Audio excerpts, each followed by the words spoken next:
Good morning students. तो आज हम स्टार्ट करने वाले हैं SA 210 agreeing the terms of audit engagement. तो ये एसए कहता क्या है? तो इससे आपको पता पड़ रहा होगा फोटो देखकर कि जो ऑडिट करने जाएगा ऑडिटर, ऑडिट करने से पहले वो एक ऑडिट एंगेजमेंट लेटर साइन करवाता है क्लाइंट से, जिसमें लिखा होता है कि मैं कंपनी की ऑडिट करने वाला हूँ, मैं फाइनेंशियल स्टेटमेंट चेक करूंगा, मैं इंटरनल कंट्रोल की चेकिंग करूंगा जो मेरे फाइनेंशियल स्टेटमेंट से रिलेटेड है, और मैं डिटेल चेकिंग करूंगा। मेरा स्कोप ये है, मेरा ऑब्जेक्टिव ये है, मुझे इतना काम करना है, ये ऑडिट है, रिव्यू नहीं है, वगैरह सब कुछ लिखेगा ऑडिटर, और उस पर साइन ले लेगा किसके? क्लाइंट के, यानी आपकी कंपनी कंपनी के मैनेजमेंट के या फिर टीसीडब्ल्यूजी के। तो स्टार्ट करते हैं ऐसे को। बहुत बढ़िया ऐसे और बहुत स्कोरिंग ऐसे हर बार एग्जाम में इससे क्वेश्चन आता ही आता है। तो देखिए इसका, इस ऐसे का स्कोप क्या है। तो पर्टिकुलर अगर बात करें तो इस ऐसे का स्कोप क्या है?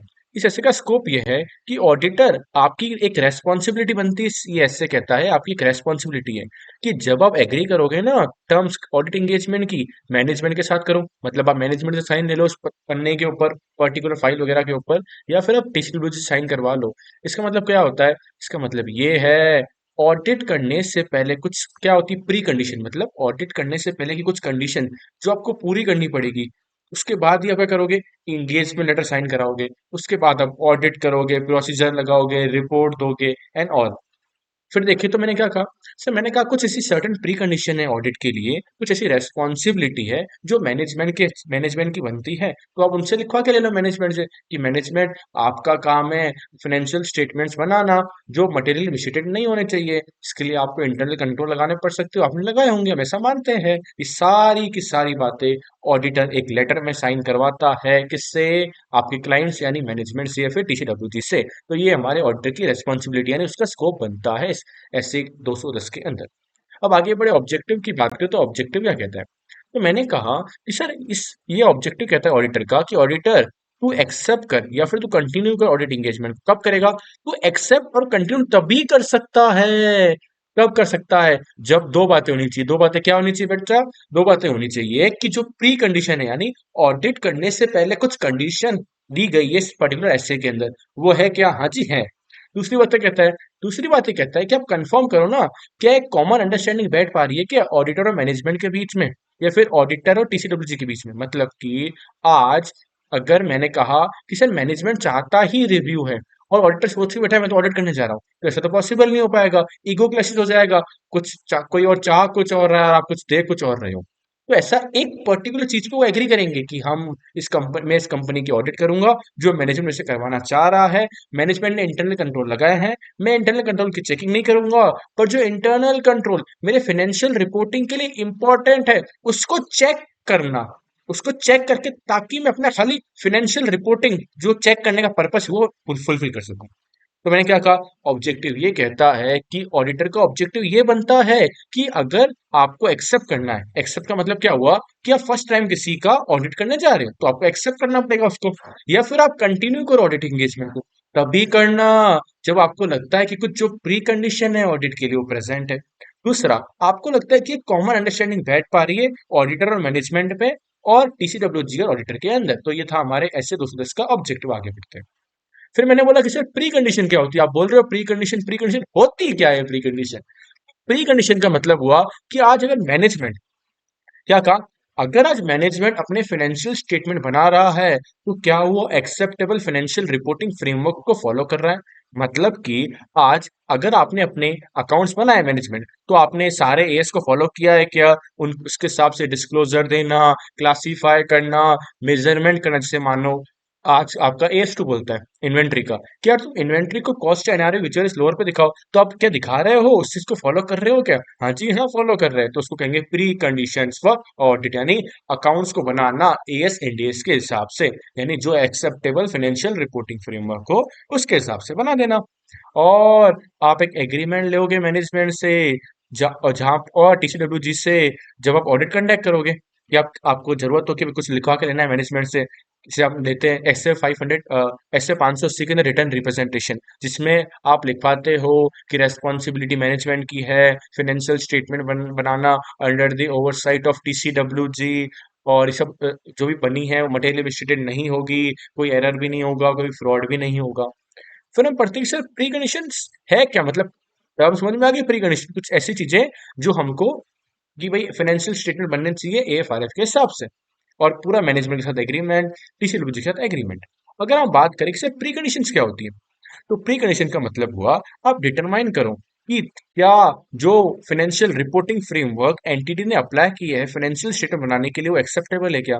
मतलब कि आज पर्टिकुलर जो उस एंटिटी के ऊपर एएस से एनडीएस एप्लीकेबल हो रहे हैं, क्या कंपनी उसके हिसाब से ही पूरे अकाउंट्स यानी फाइनेंशियल स्टेटमेंट बना रही है क्या। हाँ है ना, जैसे मैंने इसमें एग्जांपल सेट किया हुआ है आपके लिए कि मान लो आज किसी एंटिटी के ऊपर एएस 21 एप्लीकेबल है, उसकी सब्सिडरी है, यानी वो किसी कंपनी में 50% से ज्यादा इन्वेस्ट कर रखा है, इसलिए उसके ऊपर एएस 21 एप्लीकेबल है। फिर हम बात करें एएस 23 की, तो उसने किसी कंपनी में मान लो ज्वाइंट वेंचर कर रखा है, या फिर एएस 27 किसी कंपनी में एसोसिएट कंपनी बना रखी है, तो उसके ऊपर एएस 23 और 27 एप्लीकेबल होगा। बट एएस 23 और एएस 27 के अंदर एक कंडीशन लिखी हुई है कि हम तभी एप्लीकेबल होंगे जब आपके ऊपर एएस 21 एप्लीकेबल होगा। तो आपको देखना है, आज अगर कंपनी का जॉइंट वेंचर है, कंपनी का एसोसिएट है, पर कंपनी की कोई सब्सिडरी नहीं है, तो आपको इसके अंदर एएस 23 और एएस 27 के अंदर आपको रिपोर्टिंग नहीं देनी है। तो ये पूरी कॉम्प्लेक्सिटी को समझना, उस हिसाब से डिस्क्लोजर देना, मेजरमेंट करना, इसको कहते हैं पहली प्री कंडीशन। दूसरा, आप एक एग्रीमेंट ऑब्टेन करो ना मैनेजमेंट से, जिसमें वो क्या बोलता है, वो कहता है कि मैनेजमेंट बोलता है कि हमारी रेस्पॉन्सिबिलिटी क्या बनती है कि हमको अकाउंट्स बनाने हैं एप्लीकेबल फाइनेंशियल रिपोर्टिंग फ्रेमवर्क के हिसाब से, जो रिलेवेंट होंगे उस हिसाब से उनको प्रेजेंटेशन देना है उसका। जैसे मैंने एक एग्जांपल सेट किया हुआ है यहाँ पर, ये जो एस 2 है इन्वेंट्री वैल्यूएशन का, क्या कहता है भैया इन्वेंट्री को दिखाना कॉस्ट या एनआरवी विजुअल लोअर के ऊपर। बट आपने क्या कर रखा है, आपने दिखा रखा है एनआरवी के ऊपर, और क्लोजिंग स्टॉक को आपने ओवर वैल्यू कर लिया, यानी ज्यादा पे दिखाया। पर्पस क्या था आपका, पर्पस तो ये था हमारा प्रॉफिट ज्यादा दिखेगा, प्रॉफिट ज्यादा दिखेगा तो लोग इन्वेस्ट करेंगे कंपनी में, और कंपनी को लॉन्ग टर्म में ग्रोथ होगी, कंपनी के मार्केट के शेयर के प्राइस हो जाएंगे। ऐसा नहीं करना ना, ये फ्रॉड हो गया। यार आप तो जो एएस बोनस को फॉलो नहीं कर रहे हो, वही ना, तो इससे विंडो ड्रेसिंग करना चाह रहे थे आप, बट नहीं करनी चीजें आपको ऐसी। तो आपको पूरा ऑडिट एंगेजमेंट समझना पड़ेगा कि क्या मैनेजमेंट ऐसा कर रहा है क्या, तो इससे बड़ा एंगेजमेंट ही एक्सेप्ट नहीं करता हूँ मैं, ताकि कल को मेरे ऊपर लीगल ऑब्लिगेशन आ जाए, इससे बड़ा एंगेजमेंट एक्सेप्ट मत करो ना। सही है ना। फिर अब पहला हो गया। दूसरा, दूसरा कहता है कि कुछ इंटरनल कंट्रोल्स जो मैनेजमेंट ने डिटरमाइन कर रखे हैं कि क्या है वो इतने जरूरी है जिससे आप अपने फाइनेंशियल स्टेटमेंट को बना सकते हो। मतलब हमने, मैनेजमेंट बोलता है कि हमने इंटरनल कंट्रोल लगाए हैं जिससे हम अपने हमारे फाइनेंशियल स्टेटमेंट को बना पा रहे हैं, और उसमें मटेरियल स्टेटमेंट नहीं, मतलब हमने अकाउंट्स बनाए हैं, उसके लिए इंटरनल कंट्रोल लगाए हैं जिसमें बिल्कुल भी गलतियां नहीं है अकाउंट्स के अंदर। हमने कोई भी फ्रॉड नहीं किया, नहीं हमने कोई एरर नहीं किया। फ्रॉड एरर में डिफरेंस क्या हुआ, सिर्फ फ्रॉड का मतलब तो कुछ आप इंटेंशनल कर रहे हो, आपने जानबूझ के राम के अकाउंट को 10,000 की जगह 1 लाख लिख दिया, तो ये हो गया फ्रॉड। अब गलती से अकाउंटेंट ने मान लो 10,000 की जगह 1 लाख लिख दिया, तो वो गया एरर, गलती से हुआ तो एरर, जानबूझ के हुआ तो फ्रॉड। और जैसे मान लो आप क्या लगा सकते हो इंटरनल कंट्रोल, तो मान लो कि बहुत सारे एम्प्लॉयज काम कर रहे हैं, मतलब ऐसा है कि मतलब बहुत ज्यादा वर्कलोड है, तो आप बहुत सारे एम्प्लॉयज को रिक्रूट कर सकते हो कंपनी के अंदर, जिससे क्या होगा, वर्क का प्रॉपर डेलीगेशन हो पाएगा, डुप्लीकेशन ऑफ एफर्ट्स नहीं होंगे। पर्टिकुलर एक बंदा अगर एक ही काम करेगा तो गलती होने के चांस बिल्कुल मिनिमम हो जाएंगे। तो ये हो गया आपका दूसरा पॉइंट। तीसरा पॉइंट कहता है कि ऑडिटर को आप क्या दे दो, तीन बातें दो ऑडिटर को। पहला, एक्सेस दो वो सारी इंफॉर्मेशन जो मैनेजमेंट को पता है, मतलब मैनेजमेंट ने जिसकी मदद से हमारे फाइनेंशियल स्टेटमेंट बनाए हैं। मतलब कि अगर आज मैनेजमेंट ने अपने अकाउंट्स प्रिपेयर किए हैं, अकाउंट्स के दोस्त के असेट साइड में एक डेटर दिख रहा है, तो डेटर मान लो 1 लाख का दिख रहा है, तो उससे आप पूछो, मतलब कि ऑडिटर को आपको बताना पड़ेगा, क्या बताना पड़ेगा, सेल्स इनवॉइस से इस तारीख को इस फलाना डेटर को इतनी सेल किए हैं हमने, पूरे रिकॉर्ड्स, पूरे documentation, other matter. Same expense के मैटर में भी हो सकता है, मान लो आपने स्टेटमेंट ऑफ पी देखा, आपने देखा यार रिफ्रेशमेंट के एक्सपेंस दिख रहे हैं 1 लाख रुपए के, तो मैं कैसे यकीन कर लूँ, तो आप उनको बताओ, ऑडिटर ऑडिटर पूछेगा तो ऑडिटर को बताना पड़ेगा आपको कि हमारी कंपनी के वाउचर्स है, कंपनी ने एक्सपेंस इनकर किए हैं, कंपनी के पूरे पूरे पक्के पक्के बिल बने हुए हैं उससे रिलेटेड। फिर कहता है इधर कि कुछ एडिशनल इन्फॉर्मेशन जो लगता है ऑडिटर को यार कि मैं रिक्वेस्ट कर सकता हूँ मैनेजमेंट से ऑडिट के पर्पस के लिए। और तीसरा आता है, आप हमको क्या दोगे, अनरेस्ट्रिक्टेड एक्सेस किन सारे पर्सन्स को एंटिटी के अंदर, ताकि ऑडिट डिटरमाइन कर सके और अपना काम कर सके एविडेंस ऑब्टेन करने का। एविडेंस ऑब्टेन करता है जो सफिशिएंट और अप्रोप्रिएट होंगे और इस हिसाब से अपने ओपिनियन को दे देगा।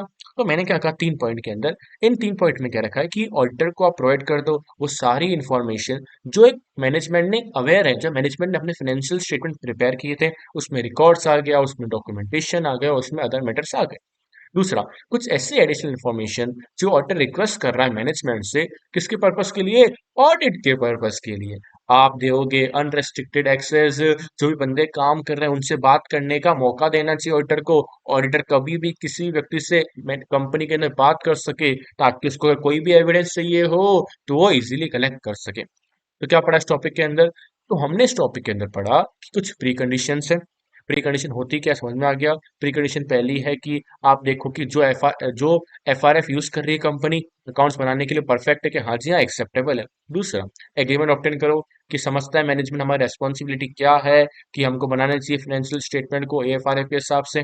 फेयर प्रेजेंटेशन करना है, मतलब फेयर प्रेजेंटेशन का मतलब क्या होता है यहाँ पर मतलब होता है कि हमको अगर एडिशनल डिस्क्लोजर देने पड़ रहे हैं जिससे हमको थोड़ा वो डेविएट करना पड़ रहा है एएस से इंड एस से, तो हम ये कर रहे हैं ताकि आपको ज़्यादा समझ में आ जाए। मतलब थोड़ा डिस्क्लोजर ज़्यादा देना ताकि आपकी बेटर अंडरस्टैंडिंग हो सके यूजर्स की फाइनेंशियल स्टेटमेंट्स की। और कुछ इंटरनल कंट्रोल है जो लगाने पड़ते हैं ताकि फाइनेंशियल स्टेटमेंट के अंदर मटेरियल मिसस्टेटमेंट ना हो, वो हमने लगाए हैं। और तीसरा कहा था ऑर्डर को एक्सेस मिल रहा है और एडिशनल इन्फॉर्मेशन मिल रही है और अनरेस्ट्रिक्टेड एक्सेस। फिर आता है कि sir agreement on audit engagement terms क्या कहता है।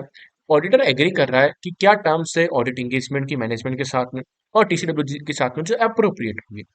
एग्रीड टर्म ऑडिट एंगेजमेंट की जो भी आप बात कर रहे हो मैनेजमेंट से या टीसीडब्ल्यूजी से ऑडिटर, वो सारी आपको लिखनी पड़ेगी ऑडिट एंगेजमेंट लेटर के अंदर या फिर कोई other suitable form return agreement का। तो इनिशियली क्या बनता है सर? इनिशियली बनता है ऑडिट एंगेजमेंट लेटर, जब ऑडिटर नया नया ऑडिट को एक्सेप्ट करता है, कंटिन्यू करता है तो। दूसरा, जब क्या होता है कि आपको किसी पर्टिकुलर मैटर के बारे में आपको आप एस ए 518 पढ़ा होगा आपने, रिटर्न रिप्रेजेंटेशन, कि आप रिटर्न रिप्रेजेंटेशन लिखवा लो किससे? मैनेजमेंट से, कि वो पर्टिकुलर अकाउंट्स में पर्टिकुलर राम के अकाउंट में इतना बैलेंस है तो एग्री कर रहा है कि प्रॉपर बैलेंस है, मटेरियल में स्टेटमेंट नहीं है, एरर फ्रॉड नहीं किया उन्होंने। ऑडिट एंगेजमेंट लेटर याद रखना, ये एमसीक्यू पॉइंट बन सकता है कि जो ऑडिट एंगेजमेंट लेटर होगा वो कौन भेजता है? Sir, audit engagement letter auditor भेजता है क्लाइंट को। कौन भेजता है? ऑडिटर भेजता है क्लाइंट को। दोनों दोनों ऑडिटर और क्लाइंट दोनों के इंटरेस्ट में होता है, ताकि क्या होता है कि भाई आज अगर आप एक लेटर पे आज लिख दो सब कुछ चीजें, ताकि जो आगे एक कंफ्यूजन हो सकता है कि मान लो कि मैनेजमेंट बोल रहा है आपको ये भी चेक करना है, आपको ये भी चेक करना है, बट वही है ना कि ऑडिटर को तो लिमिटेड टाइम है कि उसको ऑडिट भी करनी है, इंटरनल कंट्रोल भी चेक करना है, बट इसके लिए टाइम नहीं है। तो आप एक ही लेटर लिखवा लो स्टार्टिंग में ही कि भाई तू बता मुझे काम क्या करना है मैनेजमेंट, इस हिसाब से ऑडिटर एग्री करेगा कि इतना काम मैं कर सकता हूँ, इतना मैं नहीं कर सकता, ताकि आगे जाके मिसअंडरस्टैंडिंग कंफ्यूजन वगैरह नहीं हो पाएगा। इसमें क्या आता है, इस लेटर का फॉर्मेट क्या होता है? मेरा एग्जांपल रखा हुआ दिखा दूंगा मैं अभी आपको।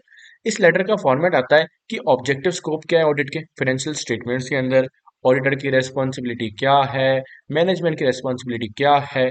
आप आइडेंटिफाई करते हो एप्लीकेबल फाइनेंशियल रिपोर्टिंग फ्रेमवर्क और आपने प्रिपेयर किए अपने फाइनेंशियल स्टेटमेंट एएफआरएफ के हिसाब से। आप रेफरेंस दे रहे हो कि एक्सपेक्टेड फॉर्म क्या होगा, कंटेंट क्या होगा किसी भी रिपोर्ट का जो ऑडिटर इश्यू कर रहा है, और एक ऐसी स्टेटमेंट कि कुछ पर्टिकुलर सर्कमस्टांसिस के अंदर एक रिपोर्ट डिफर कर सकती है एक्सपेक्टेड फॉर्म और कंटेंट से। मतलब क्या करें समझो।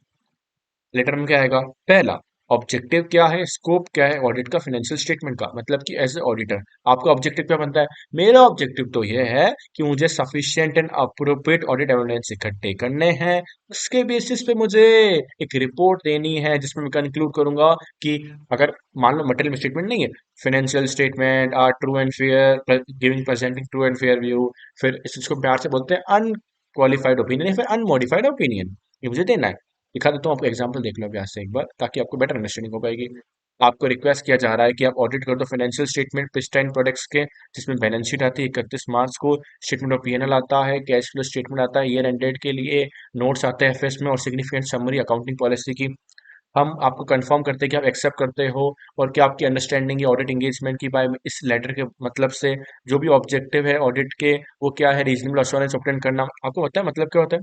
देखो, दो टाइप के एश्योरेंस होते हैं, एक होता है रीजनेबल एश्योरेंस और एक होता है एब्सोल्यूट। रीजनेबल का मतलब हुआ कि मेरे अकॉर्डिंग मुझे लगता है, सब कुछ टेस्ट करने के बाद, एविडेंस लेने के बाद, फाइनेंशियल स्टेटमेंट में मटेरियल मिसस्टेटमेंट नहीं है। एब्सोल्यूट का मतलब हो गया, मैं कह रहा हूं कि तुम बड़े किससे पूछ लो, तुम कितना भी ट्राई कर लो, बिल्कुल गलती नहीं, मतलब इतना नहीं, एक बिल्कुल एब्सोल्यूट एश्योरेंस देना कि बिल्कुल कॉन्फिडेंस के साथ बोलना बिल्कुल परफेक्ट है, अकाउंट्स कोई दिक्कत नहीं है। ऑडिटर क्या देता है?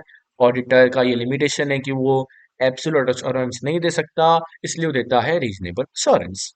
फिर बोला है कि जो ऑब्जेक्टिव है ऑडिट के क्या है, ऑडिट और रीजनेबल एश्योरेंस ऑब्टेन करना कि फाइनेंशियल स्टेटमेंट में मटेरियल मिसस्टेटमेंट नहीं है, ऑडिट रिपोर्ट इश्यू करना जिसमें अपना वो ओपिनियन देता है। वे बता रखा है कि सर, रीजनेबल एश्योरेंस का मतलब क्या होता है? High level of assurance, but guarantee नहीं है। तीन टाइप के एश्योरेंस होते हैं, पता होगा आपको। एक तो होता है एब्सोल्यूट, एक होता है रीजनेबल और उसके नीचे वाली। तो रीजनेबल क्या है? रीजनेबल इज लाइक मिड वाली, बिल्कुल कि भाई 50% या फिर 90% की अकॉर्डिंग, या फिर मेरे ओपिनियन में मुझे ऐसा लगता है कि गलती नहीं है, तो वो रीजनेबल है। ये क्या होता है sir? High level of assurance होता है, ये गारंटी नहीं दे रहा ऑडिटर, गारंटी तो एब्सोल्यूट एश्योरेंस के अंदर होती है, हम गारंटी नहीं दे रहे, हम तो बस हमारे व्यू के हिसाब से ऐसा है, हमारा पॉइंट ऑफ व्यू शेयर कर रहे हैं यूजर्स के साथ।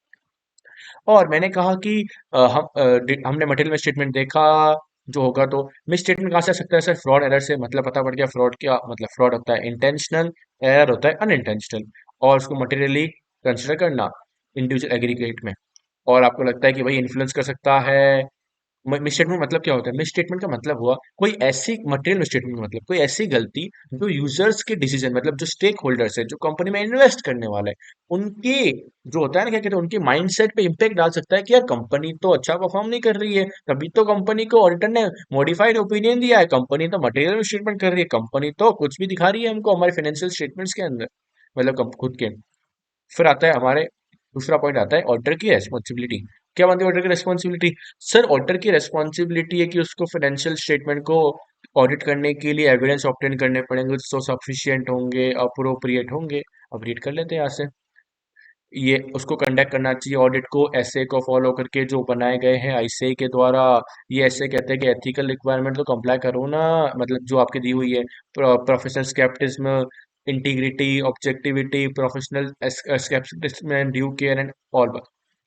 ऑडिट के हिसाब से हमने ऐसे को कंप्लाई करना चाहिए, हमको हमारा प्रोफेशनल जजमेंट लगाना चाहिए। कब लगता है सर? मटेरियल लेवल डिसाइड करते हैं कि भाई पर्टिकुलर मान लो कि आपको देखना पड़ेगा कि भाई मुझे लगता है मेरे एक्सपीरियंस के हिसाब से कि मटेरियल लेवल ये सेट कर सकते हैं। प्रोफेशनल स्केप्टिस मेंटेन करना होगा आपको। पहला, कि आप आइडेंटिफाई करते हो, पता करते हो कि जो रिस्क है मटेरियल में स्टेटमेंट का, एरर और फ्रॉड में, उसके लिए आपने क्या किया है? आपको पता है रिस्क तो है, तो उसके लिए क्या किया है? उसके लिए आपने डिजाइन किए हैं, परफॉर्म किए ऑडिट प्रोसीजर उस रिस्क को मिनिमाइज करने के लिए। कभी भी रिस्क क्या होता है सर? सिर्फ कभी भी ऑडिट रिस्क जीरो नहीं हो सकता, पर हम ज्यादा प्रोसीजर लगा के, ज्यादा मतलब सैंपल की वैल्यू कम रख के, ज्यादा टेस्टिंग करके हम उसको मिनिमाइज कर सकते हैं, पर खत्म नहीं कर सकते रिस्क को।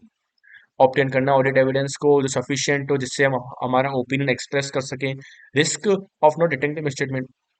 तो मैंने बोला अगर आपको मटेरियल स्टेटमेंट नहीं दिखा, तो जरूरी नहीं है कि यार मटेरियल स्टेटमेंट नहीं तो रिस्क है ही नहीं, मतलब आपको गलती नहीं मिल रही, आपके प्रोसीजर आपने कम लगाए, प्रोसीजर तो लगाओ एक बार, आपकी एक्टिविटीज तो करो, आपके जो स्ट्रेटेजी उसमें चेंज करो, ज्यादा डिटेल्ड चेकिंग करो। और फ्रॉड हो सकता है, कैसे फ्रॉड होगा सर? कॉल्यूशन हो सकता है। कॉल्यूशन का मतलब क्या हुआ कि मान लो एंटिटी का कोई बंदा है और बाकी दूसरी कोई एंटिटी का बंदा, दोनों मिलकर एक ही लेवल पे, दोनों मिलकर वो इनवॉइस इशू कर रहा है, ये पेमेंट वाउचर दिया जा रहा है कंपनी से, तो कोई ट्रांजेक्शन तो हो ही नहीं रही, बस कल दिखाया जा रहा है विंडो ड्रेसिंग हो रही है, या फिर ट्रांजेक्शन पेपर पे तो है पर रियलिटी में तो एग्जिस्ट ही नहीं करती है। फॉर्जरी हो गया, मतलब छोटी मोटी चोरियां हो गई। ये फिर इंटेंशनल इंटेंशनल ओमिशन, इसको फ्रॉड ही कह सकते हैं हम। मिस रिप्रेजेंटेशन हो गया। ये फिर जानबूझ के पता है कि इंटरनल कंट्रोल के अंदर मान लो कुछ नेगेटिविटी है, इंटरनल कंट्रोल यहाँ पर वीक है, तो उस पे ही वो फोर्स कर रहे हैं कि उसको देखते हैं अपन। या फिर आप अंडरस्टैंडिंग ऑप्टेन करो इंटरनल कंट्रोल की जो रिलेवेंट है ऑडिट से रिलेटेड, ताकि आप अपने ऑडिट प्रोसीजर डिजाइन कर सको जो आपको लगता है यार अप्रोप्रिएट तो है उन परिस्थितियों, उन सर्कमस्टांसिस के अंदर, बट आपको ओपिनियन नहीं देना उनकी इफेक्टिवनेस के ऊपर। मतलब कि आज मुझे इंटरनल कंट्रोल को चेक करना है ताकि मैं देख सकूं कि यार इंटरनल कंट्रोल अच्छा है तो फाइनेंशियल स्टेटमेंट भी अच्छे होंगे। मुझे उनके ऊपर अपना एक अलग से ओपिनियन कभी भी एक्सप्रेस नहीं करना होता। मुझे खाली internal financial control related to financial reporting को देखना है। अगर वो परफेक्ट है तो फाइनेंशियल स्टेटमेंट में भी कोई भी गलती नहीं होगी, ऐसा मुझे लगता है। उसको कम्युनिकेट कर देगा राइटिंग के अंदर। कुछ मान लो डेफिशिएंसीज मिलती है तो 260 265 के हिसाब से कम्युनिकेट कर देगा। ऐसे 265 के हिसाब से डिस्ट्रीब्यूशन कम्युनिकेट कर देगा उस चीज़ों को। वो इवेल्यूट करता है कि अप्रोप्रिएटनेस है अकाउंटिंग प्रैक्टिसेस की जो वो यूज़ कर रहा है, या फिर रीजनेबलनेस, मतलब कि कुछ अकाउंटिंग एस्टिमेट का मतलब क्या हुआ कि मान लो आपने क्या किया है कि फाइनेंशियल स्टेटमेंट में डिस्क्लोजर दिया होता है प्रॉपर रिलेटेड पार्टी वगैरह का, तो आपने दिया कि नहीं दिया, पर्टिकुलर किस अमाउंट तक, किस अमाउंट के ऊपर आप रिलेटेड पार्टीज को मर्ज करके दिखा रहे हो अपने फाइनेंशियल स्टेटमेंट इन अकाउंट्स के डिस्क्लोजर के अंदर, और बाकी सारी चीज़ें। फिर कहता है कि आप कंक्लूड करते हो कि जो अप्रोप्रिएट नेट्स है, मतलब एक होता है ना कि अगर आज मैनेजमेंट गोइंग कंसर्न यूज कर रहा है तो मैनेजमेंट का ठोस वजह है कि कंपनी आने वाले 1 साल में अपने क्रेडिटर को पे कर पाएगी, डेटर से पैसा ले पाएगी, यानी लाइबिलिटी को पे करने की औकात रखती है, और असेट से पैसा मिलेगा, इतना सर्टिनिटी है। इसको बोलते हैं हम कि गोइंग कंसर्न का चल रहा है, मतलब गोइंग कंसर्न का परफेक्ट काम हो रहा है। और जो ऑडिट एविडेंस ऑब्टेन हुई उस बेसिस पर क्या कोई मटेरियल अनसर्टेनिटी एग्जिस्ट करती है क्या, किसी पर्टिकुलर इवेंट या कंडीशन से रिलेटेड, जो बता रही है भैया सिग्निफिकेंट डाउट है कंपनी की इनेबिलिटी के ऊपर। ये सब आप डीप में पढ़ते हो कहाँ पर सर, ऐसे 570 के अंदर। और आप कंक्लूड करोगे कि अगर मटेरियल अनसर्टेनिटी है तो आपको हम आपका हम अटेंशन ड्रॉ कर रहे हैं ऑडिट रिपोर्ट के अंदर किसी पर्टिकुलर पैराग्राफ। एक पैराग्राफ आता है material uncertain related to going concern, जिसका डिस्क्रिप्शन आपको दिया हुआ है एसए 570 के अंदर, वहाँ पे आप पढ़ सकते हैं। कुछ फ्यूचर इवेंट और कंडीशन जिससे कंपनी को अपने ऑपरेशन तो सीज करने पड़ेंगे और कंपनी को अभी अकाउंटिंग करनी पड़ेगी गोइंग कंसर्न के हिसाब से, यानी वो इन्वेंट्री दिखाएगी एनआरवी के ऊपर, बाकी सारे अमाउंट दिखा। अगर वो मान लो कि क्रेडिटर से कोई कॉन्ट्रैक्ट टर्मिनेट होगा तो उसके ऊपर पेनल्टी पे होगी, वो भी दिखाएगी अभी पीएनएल के अंदर। सारी बातें जो भी आपने सब पढ़ा होगा एएस 1 के अंदर, दो क्वेश्चन है मॉड्यूल वन के अंदर आपके अकाउंट्स के अंदर। वहाँ पर सेम टू सेम क्वेश्चन है कि गोइंग कंसर्न होगा तो अकाउंटिंग कैसे होगी, और गोइंग कंसर्न नहीं होगा तो अकाउंटिंग कैसे होगी। फिर आप इवेल्यूएट करोगे कि प्रेजेंटेशन क्या होगा, स्ट्रक्चर क्या होगा, कंटेंट क्या होगा, आपके फाइनेंशियल स्टेटमेंट का, मतलब मैनेजमेंट ने जो बनाया उसको देखोगे परफेक्ट बनाया है क्या, एएस के हिसाब से बनाया नहीं बनाया, इंडेक्स के हिसाब से बनाया नहीं बनाया, और क्या फाइनेंशियल स्टेटमेंट रिप्रेजेंट कर रहे हैं क्या, जो ट्रांजेक्शन और इवेंट हो चुके हैं, फिर प्रेजेंटेशन हमको प्रोवाइड कर रहे हैं। कुछ इनहेरेंट लिमिटेशन होती है ऑडिट की कि क्या सर हम सारे सब चीज़ें चेक नहीं कर सकते, तभी तो सैम्पलिंग का कॉन्सेप्ट इंट्रोड्यूस हुआ है, तो हम सारी चीज़ों को चेक नहीं कर सकते ऑडिटर, इसलिए हमने सैंपल लिए हैं, वो इनहेरेंट लिमिटेशन है। दूसरा क्या होता है, कुछ प्रैक्टिकल लिमिटेशंस होते हैं, जैसे कि आप, जैसे आता है कि कोई कॉल्यूजन कर रहा हो, मतलब कोई एम्प्लॉय मिलकर कॉल्यूजन कर रहा हो, या फिर ऑडिटर इन्वेस्टिगेशन नहीं कर सकता डीप में, मतलब पूछ, मान लो आपको कोई, आपने एविडेंस मांगा, आपको एविडेंस नहीं मिला, तो आप एविडेंस बिल्कुल ऐसा है कि छीन नहीं सकते, कुछ तो गड़बड़ गया, ऐसे आप कुछ नहीं कर सकते हो। आपको जो मिल रहा है एविडेंस वो लेके काम करो, नहीं मिल रहा तो सीधा दे दो डिस्क्लेमर ऑफ ओपिनियन की भैया मुझे तो एविडेंस मिला ही नहीं, जिस हिसाब से मैं कह सकूं कि आपके फाइनेंशियल स्टेटमेंट के अंदर मटेरियल मिसस्टेटमेंट नहीं है, मुझे ऐसा कोई एविडेंस नहीं, मैं दे दो अपना ओपिनियन। फिर आप देखते हैं कि मैनेजमेंट की रेस्पॉन्सिबिलिटीज क्या है। मैनेजमेंट की रेस्पॉन्सिबिलिटीज क्या है, तो मैनेजमेंट की रेस्पॉन्सिबिलिटी है कि हमको ऑडिट कंडक्ट करना है। मैनेजमेंट कहता है कि जहाँ अप्रोप्रिएट हम अंडरस्टैंड करते हैं हमारी रेस्पॉन्सिबिलिटी कि हमको फाइनेंशियल स्टेटमेंट बनाना पड़ेगा जो ट्रू एंड फेयर रिव्यू देगा, कि हमने उनको बनाया है एप्लीकेबल फाइनेंशियल रिपोर्टिंग फ्रेमवर्क्स के हिसाब से।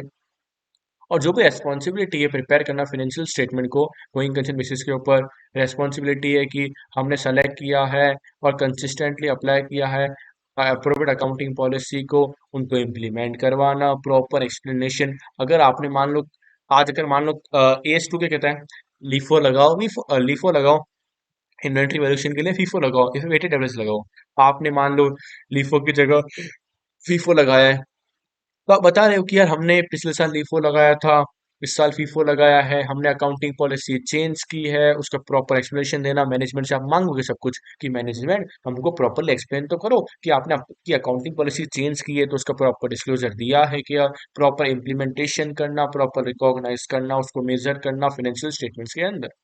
फिर कोई ये रेस्पॉन्सिबिलिटी हो सकती है कि मैनेजमेंट क्या करता है, जजमेंट लेता है, कभी कभी एस्टिमेट लेता है। मतलब आज डेप्रिसिएशन की रेट की बात करूं मैं, तो पहले मान लो मैनेजमेंट अब लगा रहा है 12%, और पहले लगाता 20%, तो भैया आप 12%, 20% से 12% पे कैसे लेकर आए, वजह तो दो हमको। उस वजह के ऊपर ऑडिटर बिलीव करेगा, तो उसके लिए बिलीव करने के लिए डॉक्यूमेंट तो दिखाओ हमको। वो सारा एक होता है ना रीजनेबल जस्टिफिकेशन दो हमको हर बात का कि ये बात है तो ऐसे इसलिए है। फिर मैंने बोला कि इंटरनल कंट्रोल के लिए मैनेजमेंट डिटरमाइन करता है कि कुछ इंटरनल कंट्रोल लगाने पड़ेंगे फाइनेंशियल स्टेटमेंट्स को बनाने के लिए, जिससे एरर भी नहीं होगा और फ्रॉड भी नहीं होगा। और आप हमको प्रोवाइड करोगे, क्या प्रोवाइड करोगे? एक्सेस किसका? हर समय पर सारी इन्फॉर्मेशन, वो सारी बातें जो मैंने पढ़ाई वही चीजें इधर भी, एडिशनल इन्फॉर्मेशन और अनरेस्ट्रिक्टेड एक्सेस पर्सन्स को इजी पढ़ लीजिएगा। और यहाँ पर आती है आपकी फीस, कि आप कितनी फीस ले रहे होगे बता दोगे, पूरी जो फीस है वो बता दोगे। रिपोर्टिंग का लास्ट आता है कि हम रिपोर्ट करते हैं मेंबर्स को, मतलब आप किसको एड्रेस करोगे? एड्रेस ही कौन होगा? आपके स्टेक होल्डर्स को, तो मेंबर ही होगा स्टेक होल्डर भी, तो लिखोगे कि इस कंपनी के स्टेक होल्डर को हम बता रहे हैं कि हमारे ओपिनियन में फाइनेंशियल स्टेटमेंट्स आपके बनाए गए कंपनीज एक्ट के द्वारा, कंपनीज एक्ट को फॉलो करते हुए अकाउंटिंग प्रिंसिपल लगाए हैं, जिससे वो ट्रू एंड फेयर भी दे रहे हैं। और जो भी फॉर्म और कंटेंट होगा उसको हम अमेंड कर देंगे उस हिसाब से।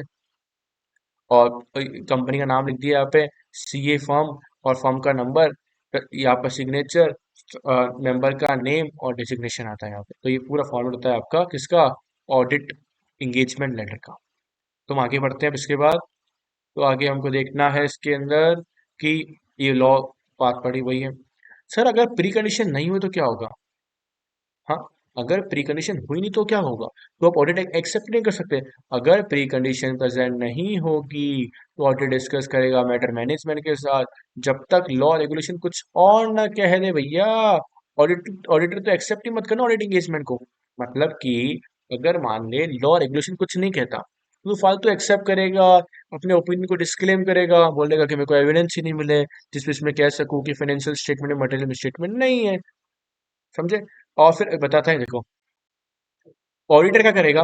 ऑडिटर डिटरमाइन करता है कि यार फाइनेंशियल रिपोर्टिंग फ्रेमवर्क किए हैं, जो एंटिटी ने फॉलो किए हैं वो अनएक्सेप्टेबल है। मान लो एंटिटी के ऊपर लग तो इंडेक्स रहे, एंटिटी ने एएस के हिसाब से अपनी अकाउंटिंग की हुई है, या फिर एंटिटी के ऊपर 15 अकाउंटिंग स्टैंडर्ड एप्लीकेबल हो रहे हैं, पर जो एंटिटी ने 12 ही फॉलो किए, 12 का ही डिस्क्लोजर दिया, 12 को ही मेजर किया, मतलब उन चीजों का ही मेजरमेंट किया। दूसरा, एग्रीमेंट की जो मैनेजमेंट का एग्रीमेंट है वो आपने ऑब्टेन ही नहीं किया, किस पे? कुछ मैटर से रिलेटेड, जिसमें आप अंडरस्टैंड करते हो आपकी रेस्पॉन्सिबिलिटी, मतलब कि आपने मैनेजमेंट से लिखवा के नहीं लिया कि मैनेजमेंट की रेस्पॉन्सिबिलिटी है अकाउंट्स को बनाना, फाइनेंशियल रिपोर्टिंग फ्रेमवर्क के हिसाब से, आपने वो सब लिया ही नहीं, इंटरनल कंट्रोल्स का लिखवाया ही नहीं, एक्सेस वगैरह का, वही उसका उसका ही नोट लगा के लिखा हुआ है इन्होंने। फिर अगर आगे बढ़े तो लिमिटेशन क्या होता है स्कोप के ऊपर? प्रायर टू एंगेजमेंट एक्सेप्टेंस, मतलब कि मैनेजमेंट ने क्या कर दिया, आपके स्कोप को लिमिट कर दिया ऑडिट एंगेजमेंट को एक्सेप्ट करने से पहले पहले। मतलब क्या हुआ? मतलब ये हुआ कि आप करने गए थे ऑडिट, आपको मान लो एविडेंस नहीं मिले पर्टिकुलर ट्रेड रिसीवेबल यानी डेटर के, मतलब आपने मान लो राम का अकाउंट चेक करने गए थे, डेटर में दिया हुआ था कि भाई राम हमारा कस्टमर है, राम को हम सप्लाई करते 10,000 की गुड्स, 10,000 मतलब डेटर है मान लो। उन्होंने क्या कर दिया कि आपको एविडेंस नहीं मिल रहा, उन्होंने बोला कि आप ऑडिटिंग मत करो, आप हमको रिव्यू दे दो, हम रिव्यू में हमारा काम हो जाए। ऐसे थोड़ी होता है, आप तो हमारे स्कोप को लिमिट कर रहे हो।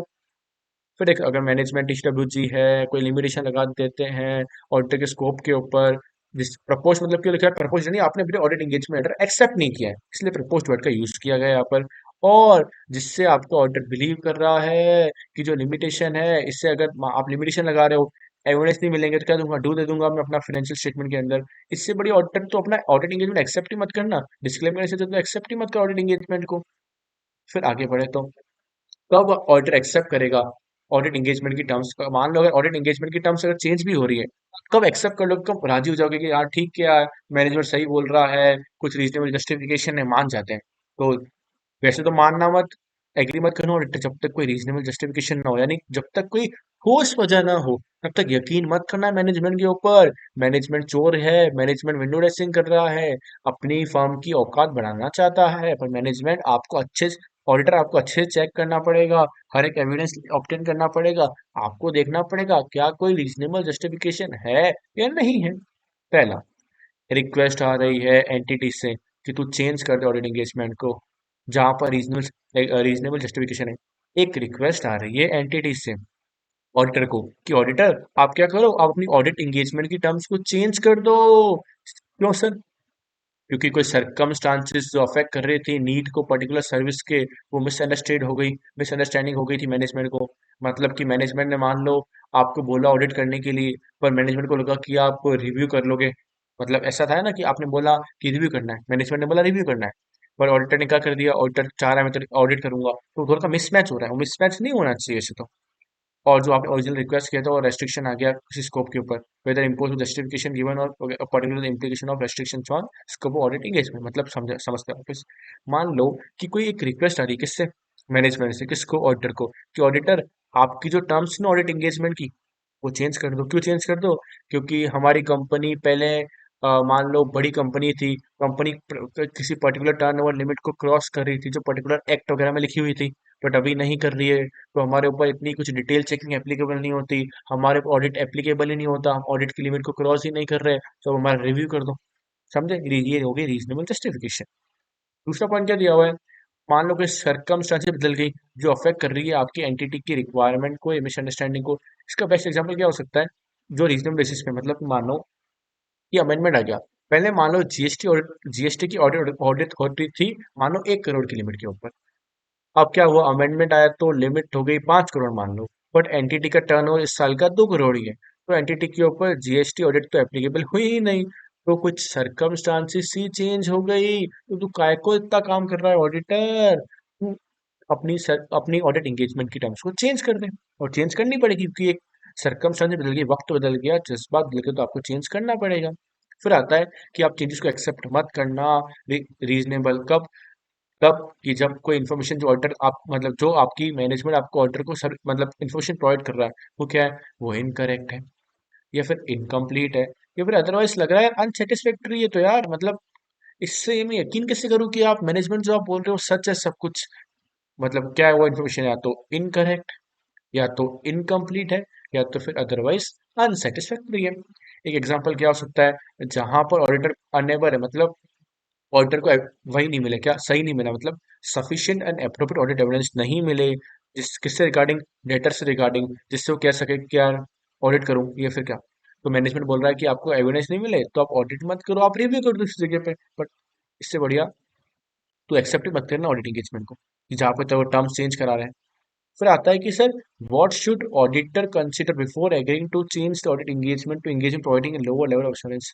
मैंने बोला कि सीधे बताऊं तो ऑडिटर कब ऑडिट छोड़कर रिव्यू को एक्सेप्ट कर लेगा, मतलब ऑडिट एंगेजमेंट आप लेटर्स में लिखा है कि ऑडिट करूंगा, बट कुछ सर्कमस्टेंस ऐसी हो गई जिस चक्कर में तेरे को रिव्यू करना पड़ रहा है, तो तू कब हाँ करेगा या राजी हो जाएगा ऑडिटर? तो देख, prior to complete audit engagement, मतलब ऑडिट एंगेजमेंट को, लेटर को साइन करने से पहले पहले ऑडिटर को मैसेज आ गया कि सर ऑडिट एंगेजमेंट को चेंज कर दो ना, कि कुछ ऐसे एंगेजमेंट में जो लोअर लेवल ऑफ अश्योरेंस देता है, ऑडिटर डिटरमाइन कर रहा है।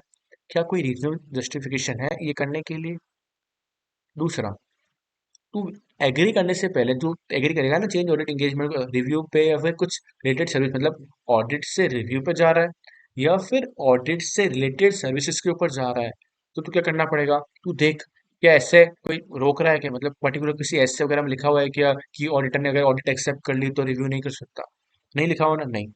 तू देख यार ऐसे में तो नहीं लिखा हुआ, तो कोई कई लीगल है कॉन्ट्रोवर्शियल इम्प्लीकेशन तो नहीं है, मतलब मान लो किसी कंपनी एक्ट में लिखा आ गया नया सेक्शन कि ऑडिटर ने अगर ऑडिट एक्सेप्ट कर ली तो रिव्यू नहीं कर सकता। तू देख क्या कोई लीगल कॉन्सिक्वेंस तो नहीं आ रहा है, कोई कॉन्ट्रोवर्शियल इम्प्लीकेशन तो नहीं आ रहा तेरे ऊपर, वो सब देख ले तो एक बार।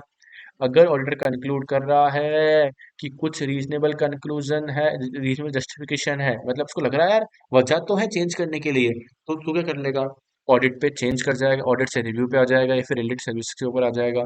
और जो तूने ऑडिट परफॉर्म की होगी ना उस डेट तक, पर्टिकुलर डेट तक, जब जिस समय तू चेंज के लिए राजी हो रहा है ऑडिटर, उस समय जो तूने वर्क परफॉर्म किया है, वो जो तू रिपोर्ट इशू करने वाला था, वो तू सब इशू करेगा। रिवाइज्ड इंग्लिश, मतलब जो ऑडिट के हिसाब से काम नहीं करेगा तू, आगे से सारा काम करेगा तू किसके हिसाब से, अपने रिलेटेड सर्विसेज के हिसाब से, फिर रिव्यू के हिसाब से। इतनी बात मेरे को समझ में आती है।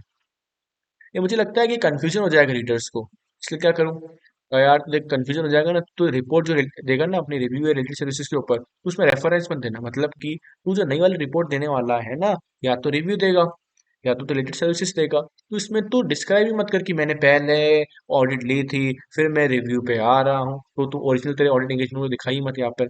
या फिर तूने कोई मान ले कोई प्रोसेस किया होगा, तुमने जब तूने ऑडिट को एक्सेप्ट किया था, तो तूने डिटेल चेकिंग की बस पर्टिकुलर किसी फील्ड वगैरह में, डेटर में, रिसीवेबल्स में, या फिर आप मान लो कि ट्रेड पेबल्स वगैरह में, बिल रिसीवेबल में, और उन चीज़ों के अंदर तो उसको बता ही मत ना। तो उन्होंने जो भी प्रोसीजर लगाया वो बता ही मत, स्टेट ही मत करो चीज़ों को। और तीसरा क्या कहता है कि अगर जो टर्म्स है ऑडिट एंगेजमेंट की अगर तो चेंज हो रही है मान ले, तो जो ऑडिटर होगा, फिर जो मैनेजमेंट होगा, वो क्या करेगा, एग्री करेगा और आपके कर लो, आपकी जो भी नई नई टर्म्स टू एंगेजमेंट की उसको एक्सेप्ट कर लो और लिख दो एंगेजमेंट लेटर के अंदर या फिर other suitable form of written agreement के अंदर। तो मैंने क्या समझा इधर से, मैंने ये समझा कि आपको लगता है कि यार कंफ्यूजन होगा रीडर्स को, तो इससे बढ़िया आप दिखाओ ही मत, मतलब नई रिपोर्ट के अंदर पुरानी रिपोर्ट का कोई भी जिक्र मत करो, ओरिजिनल ऑडिट एंगेजमेंट की बात मत करो, कोई प्रेशर लगाया हो दिखाओ ही मत, और सारा काम एक आप नई नई फाइल बनाओ, नए डॉक्यूमेंट्स में सारा काम दिखा दो, ताकि रीडर्स को एक कंफ्यूजन ना हो कि यार ये क्या हो रहा है, कभी ऑडिट करते कभी रिव्यू करते, वो ऐसा कंफ्यूजन होना ही नहीं चाहिए। सर रिकॉर्ड्स क्या अवेलेबल है ऑडिटर को इस सिचुएशन में जब नॉन एग्रीमेंट हो रहा हो, मतलब रिकॉर्ड्स मतलब क्या होता है, ऑप्शन, क्या ऑप्शन अवेलेबल ऑडिटर को, जब क्या हो रहा हो कि जब ऑडिटर ऑडिटर क्या चाहता है, ऑडिटर चाहता है यार मैं तो एक्सेप्ट नहीं करूंगा टर्म्स ऑफ एंगेजमेंट को, जो आप चेंज कर रहे हो ऑडिट से रिव्यू कर रहे हो और मैनेजमेंट बोल रहा है करना पड़ेगा, तो ऑडिटर क्या करेगा इस समय, तो ऑडिटर अगर तू अनेबल है, तू एग्री नहीं कर रहा ऑडिट एंगेजमेंट की टर्म्स को, अगर चेंज कर रहे हैं ना ऑडिट एंगेजमेंट टर्म्स को, यानी ऑडिट से रिव्यू पे ले जा रहे हैं मेरे को, ऑडिटर को एक्सेप्ट करना ही नहीं उस बात को, पर मैनेजमेंट बोल रहा है नहीं अब तो काम ही नहीं करने देंगे, तेरे को करना है तो रिव्यू कर, ऑडिट नहीं करने देंगे। तो ऑडिटर क्या करेगा, शक्ति क्या ऑडिटर के पास, ऑडिटर तो या तो ऑडिट एंगेजमेंट से विड्रॉ कर दे अगर पॉसिबल हो तो, जब तक कोई लॉ रेगुलेशन कुछ और ना बोल रहा, मान लो लॉ में कुछ लिखा हुआ आ गया कि ऑडिट एक बार एक्सेप्ट कर ली तो आप उसको विड्रॉ नहीं कर सकते, पहला चीज तो यानी तू विड्रॉ कर ले ऑडिट एंगेजमेंट से, यानी मतलब उसको काम को एक्सेप्ट ही मत करना तू, या फिर डिटरमाइन कर क्या कोई ऑब्लिगेशन आ रहा है कि तेरे ऊपर कॉन्ट्राक्चुअल अदरवाइज, जिसके लिए तुझे रिपोर्ट करना पड़ सकता है अदर पार्टीज को, मतलब तुझे लग रहा है कि यार इससे बढ़िया मैं रिपोर्ट देता हूँ टीसीडब्ल्यू जी को, इससे मेरा काम हो जाएगा, मतलब जो भी मुझे पता पड़ी चीजें बता देता हूँ टीसीडब्ल्यू जी को, जो आगे बता देंगे कि भाई प्रॉब्लम्स आ रही है तो वो मिसस्टेटमेंट को कम कर देंगे या फिर अकाउंट्स वगैरह में अमेंडमेंट कर देंगे। फिर मैंने कहा कि सर टर्म्स क्या होती है एंगेजमेंट की, रिकरिंग ऑडिट का मतलब समझो, रिकरिंग ऑडिट का मतलब क्या हुआ, रिकरिंग ऑडिट का मतलब हुआ कि मान लो कि मैं इस साल कंपनी की ऑडिट कर रहा हूँ और मेरा इस साल क्या साल है, दूसरा साल है, यानी पिछले साल की ऑडिट भी मैंने की थी और इस साल की ऑडिट भी मैं कर रहा हूँ, तो उसको कहेंगे प्यार से रिकरिंग ऑडिट, यानी जो ऑडिटर सालों साल करता है उसको मैं कह दूंगा रिकरिंग ऑडिट। रिकरिंग ऑडिट में ऑडिटर को लगता है कि पर्टिकुलर के सर्कमस्टांसिस के अंदर कहती है कि यार जो टर्म्स ऑडिट एंगेजमेंट किया आपको उसको रिवाइज करना चाहिए और आपको रिमाइंड करना चाहिए एंटिटी को एग्जिस्टिंग टर्म्स के बारे में। मतलब क्या हुआ, आप मान लो एंटिटी के 4 साल से ऑडिट कर रहे हो, आपका 5वां साल है, तो आपको लगता है यार जो मैंने पहले साल में ऑडिट एंगेजमेंट लेटर भेजा है उसको मुझे चेंज करना की जरूरत है, मैनेजर कुछ और समझ रहा है, तो कब करना चेंज, वैसे तो आपको नए एंगेजमेंट को हर बार भेजना नहीं चाहिए, हर पीरियड मतलब हर साल के अंदर जो पहला भेजा है उस पर आप बोल दो ना कि यार पहले वाला ही सही है, मतलब ऐसा है कि जब तक नया नहीं भेजा तब तक पहले वाला ही सही है।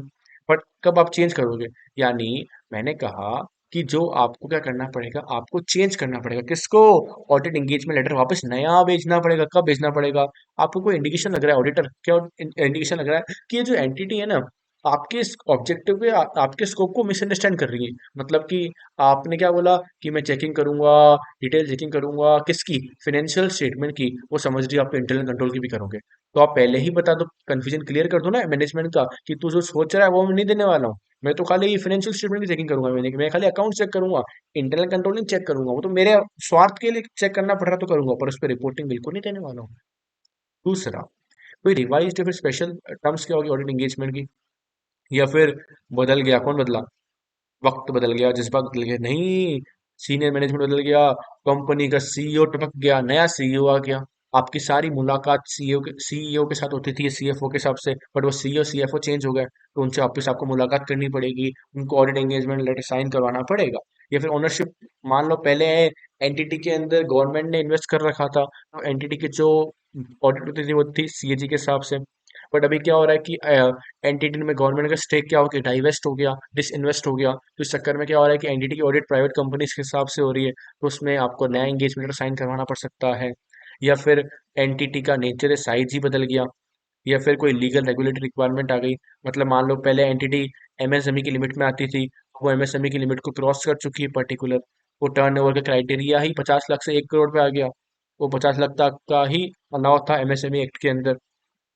या फिर फाइनेंशियल रिपोर्टिंग फ्रेमवर्क था वो बदल गया, मतलब मान लो कोई पर्टिकुलर नया एएस आ गया, या फिर मान लो आपके ऊपर एएस लगता था, आपका टर्न ओवर ज़्यादा क्रॉस हो गया तो आपके ऊपर इंडेस एप्लीकेबल हो जाएगा। और फिर लास्ट में आता है कुछ अदर रिपोर्टिंग रिक्वायरमेंट हुआ, मतलब कि टैक्स ऑडिट की लिमिट चेंज हो गई, अमेंडमेंट आ गया उस चीज़ के अंदर। तो मैंने बोला वैसे तो ऑडिटर तू बार बार ऑडिट एंगेजमेंट लेटर मत सेंड किया कर, तूने पहले भी तो भेज रखा है ना, बट तो करना पड़ेगा, कब करना पड़ेगा, जब कोई ऐसा इंडिकेशन आ रहा है कि भैया एंटिटी आपके ऑब्जेक्टिव को या स्कोप को मिसअंडरस्टूड कर रही है, कोई रिवाइज से कुछ स्पेशल टर्म्स ऑडिट एंगेजमेंट की, सीनियर मैनेजमेंट में चेंज हो गया, ओनरशिप में यानी स्टेक होल्डर्स में चेंज हो गया, नेचर साइज में चेंज हो गया एंटिटी के, बिजनेस के अंदर लीगल या रेगुलेटरी रिक्वायरमेंट हो गया, फाइनेंशियल रिपोर्टिंग फ्रेमवर्क जो आपने अडॉप्ट किया था वो चेंज हो गया, फिर अदर रिपोर्टिंग रिक्वायरमेंट। तो इसके साथ हमारा खत्म होता है SA 210 agreeing the terms of audit engagement. वैसे ही हर बार क्वेश्चन इसमें से आता ही आता है, तो उसको अच्छे से प्रिपेयर करो, इससे एमसीक्यू की केस स्टडी वगैरह भी बन सकती है। So thank you for watching this video and bye.